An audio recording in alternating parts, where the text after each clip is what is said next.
നിങ്ങളുടെ ഇഷ്ട പരമ്പരകൾ എക്സ്ക്ലൂസീവായി സൺ നെക്സ്റ്റ് ആപ്പിലൂടെ തികച്ചും ഫ്രീ ആയി ഇപ്പോഴേ ആപ്പ് ഡൗൺലോഡ് ചെയ്യൂ. വിശ്വനാഥൻ അയാൾ മണ്ണിൽ അലിഞ്ഞിട്ടിപ്പോ 2 പതിറ്റാണ്ട് കഴിഞ്ഞു. ഒരു തെളിവും ഇതുവരെ കുത്തിപ്പൊക്കിയിട്ടില്ല. അതാണ് പവിത്രന്റെ പ്ലാനിങ്.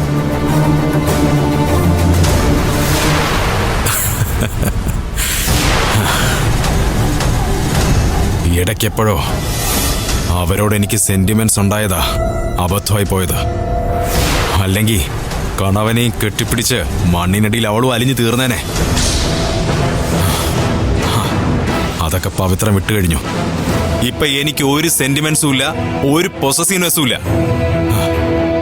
ശ്രേയയോടുണ്ടായിരുന്ന സ്നേഹവും കടപ്പാടും ഇന്നലത്തെ ഒരു ദിവസത്തോടൊപ്പം അവസാനിച്ചു. എന്തിന്?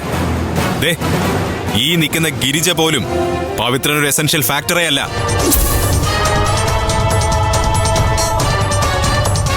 ആസ്ഥാനത്ത് വായിൽ വീണ ഒരു കരട് പോലെ തുപ്പിക്കളയാവുന്നതേ ഉള്ളൂ പവിത്രൻ ഈ റിലേഷൻഷിപ്പുകളെല്ലാം.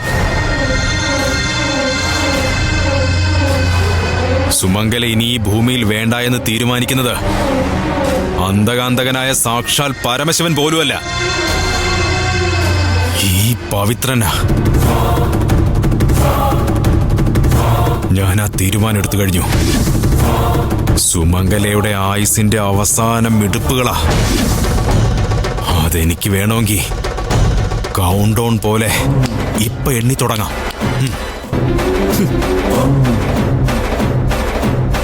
കുര്യച്ച, ഇന്ന് രാത്രി എനിക്ക് സ്വസ്ഥമായി ഒന്ന് ഉറങ്ങണം. എല്ലാ ബന്ധങ്ങളും തച്ചൊടയ്ക്കുന്നൊരു ഉറക്കം. ഇല്ലേടോ സ്റ്റോക്ക്? എല്ലായിടത്തും നിരത്ത്, വേഗം.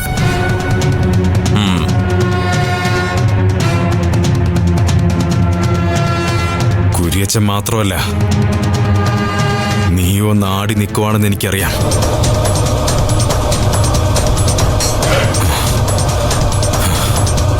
ഇതുകൊണ്ടൊന്നും ഈ പവിത്രൻ കുലുങ്ങില്ല, ചാലിക്കില്ല പവിത്രൻ.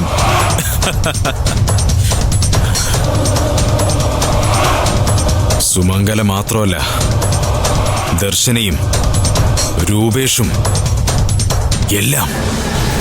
എല്ലാം ഒരുമിച്ച് തന്നെ അവസാനിക്കും. അവസാനിപ്പിക്കും ഈ പവിത്രൻ.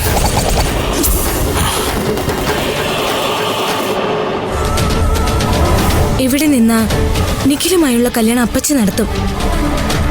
ദർശനയും പറയുന്നത് നിഖിലിനോടൊപ്പം ജീവിക്കണമെന്നാ. പക്ഷേ നിഖിൽ പറയുന്നത് ആരും അറിയാതെ ബാംഗ്ലൂർക്ക് സ്ഥലം വിടാന്നാ. അതിന് അപ്പച്ചിയെയും ദർശനയും ഒരുപോലെ പിണക്കേണ്ടി വരും.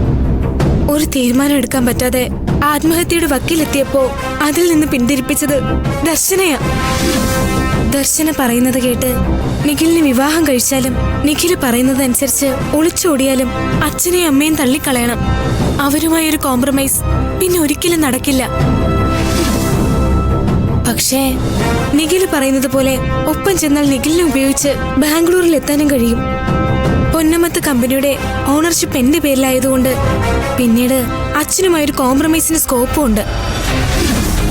പല ഡോക്യുമെന്റ്സും എന്റെ പേരിലായതുകൊണ്ട് അച്ഛനതിന് വഴങ്ങുകയും ചെയ്യും. അപ്പോഴൊരു കുഴപ്പമുണ്ട്. നിഖിലിനെ കളയണമെന്ന് അച്ഛനൊരു ഡിമാൻഡ് വെച്ചാലോ? കളയണം, അത്ര തന്നെ. നിഖിലുമായുള്ള ഫ്യൂച്ചർ സേഫ് സോണിലായിരിക്കുമെന്ന് എനിക്ക് തോന്നുന്നില്ല. ആദ്യം അച്ഛനെ ഒന്ന് വിളിച്ച് ഒരു കോംപ്രമൈസിന് ശ്രമിച്ചാലോ?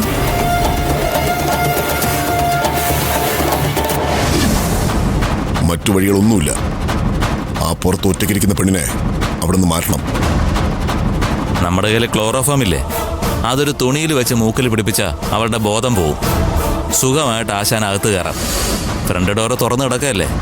ഏയ്, ക്ലോറോഫോം വേണ്ട. ആ ഇരിക്കുന്നതേ പവിത്രന്റെ മോൾ ശ്രേയയാ. അവൾ പ്രഗ്നന്റാ. ഇതേ പേരായിരുന്നു എന്റെ പെങ്ങൾക്കും. മരിക്കുമ്പോ അവളും പ്രഗ്നന്റ് ആയിരുന്നു. ആശാൻ ഇതിനെ പെങ്ങടെ കാര്യമൊക്കെ ഇപ്പൊ പറയുന്നത്. ആ ഇരിക്കുന്ന പെണ്ണിനെ പൊക്കി അവിടെ നിന്ന് മാറ്റണം, അത്രയല്ലേ ഉള്ളൂ. ഞാൻ പറഞ്ഞത് ഓർമ്മയുണ്ടല്ലോ, ആ കുട്ടി പ്രഗ്നന്റാ. ഒരു കുഴപ്പവും ഉണ്ടാവാതെ ഒരു കുഞ്ഞിനെ എടുക്കും പോലെ കൈകൊണ്ട് കോരി വണ്ണം എടുക്കാൻ. വീണയുടെ സ്ഥാനത്ത് മണ്ഡപത്തിൽ ഞാൻ അത് വേണ്ട. ആരും കാണാതെ ഇവിടുന്ന് രക്ഷപ്പെട്ടാലോ? ഒന്നെങ്കിൽ അച്ഛനെ പിണക്കണം, അല്ലെങ്കിൽ ദർശനയെ. ഈശ്വര, എങ്ങനെയെങ്കിലും ഈ ജീവിതം ഒന്ന് അവസാനിപ്പിച്ചാ മതിയായിരുന്നു. ഒന്നും വേണ്ട, അച്ഛനുമായി കോംപ്രമൈസ് ആവാം. അതാ നല്ലത്.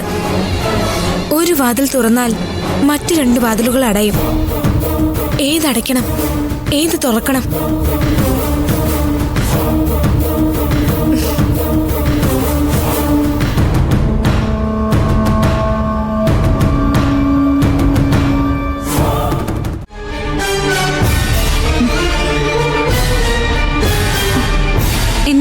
എന്താ മോളെ?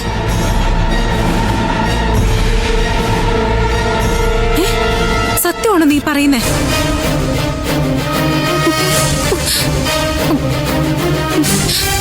അഞ്ജു, നീ വേഗം അമ്മയെ കൂടി വിവരം അറിയിക്കേ. ഈശ്വര, എല്ലാം കൂടി വന്ന് തലയ്ക്ക് മുകളിൽ ഇരിക്കുമ്പോഴാണല്ലോ രൂപേഷേട്ടൻ ഇങ്ങനെ. ആ, നീ ഏതെങ്കിലോടും പറ. ഹോസ്പിറ്റലിൽ എങ്ങാനും കൊണ്ടുപോണെങ്കിൽ വേറെ ആരുമില്ലല്ലോ. പറ.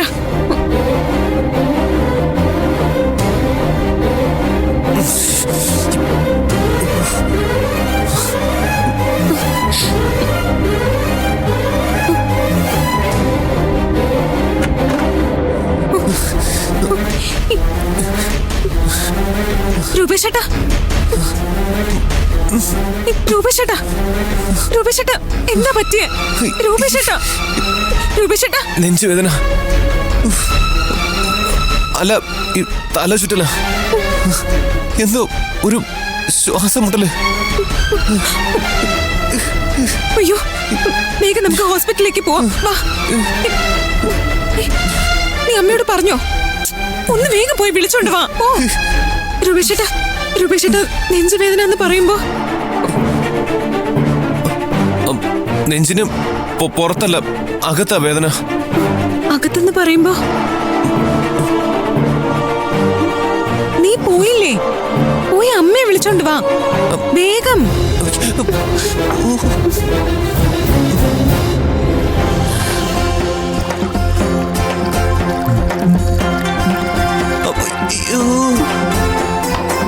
രൂപേഷേട്ടാ, ദേ ഈ വെള്ളം കുടിക്ക്.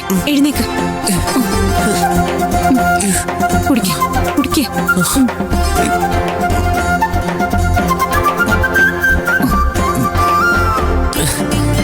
പറ രൂപേഷേട്ടാ, ഇപ്പൊ എന്താ ബുദ്ധിമുട്ട്? വെള്ളം കുറച്ചുകൂടി കുടിക്ക്. അമ്മ ഇപ്പൊ വരും. യതിയങ്കളിനെ വിളിച്ചിട്ടുണ്ട്. ഒന്നുമില്ല. ശ്രേയയുടെയും പവി സാറിന്റെയും ഗിരിജ മാഡത്തിന്റെയും എല്ലാം കൂടി എടുത്ത് തലയിൽ വെച്ചിട്ടാ. ഒന്നുമില്ല.